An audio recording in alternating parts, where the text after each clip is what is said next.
పేరు పి. లక్ష్మి. నేను cent Aloshious పాఠశాల ఆర్మేండంలో 9వ తరగతి చదువుతున్నాను. నేను ఇప్పుడు వీరగాథ 4.0 కార్యక్రమంలో భాగంగా శ్రీమతి ఝాన్సీ లక్ష్మీబాయి గారి ఏకపాత్రాభినయం చేస్తున్నాను. తల్లి పుణ్యధరిణి భారత జనయిత్రి ఈ కన్నబిడ్డ దౌర్జన్యములను గురించి విన్నకుంటివా? ఈ ఆంగ్లేయ నిరంకుశాధినేతల దుష్టత్వ భావం చూచుకు ఊరకుంటివా?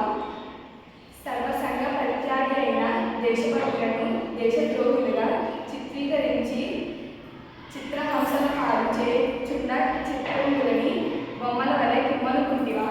రాజకాంక్షతో రాజకీయ దుర్బుద్ధులతో స్వార్థ చింతనతో అన్యం పుణ్యం ఎరుగని స్వాతంత్ర రాజ్య సంస్థానములను కబలించుచుండగా కన్నెత్తి గాంచుకుంటివే. సమస్త ధర్మకర్మ ప్రతిష్ఠితవే, పవిత్ర చరిత్రవే, తుకారాములందరి దాసరిది భక్త కవి సంతాన మాతృకవే.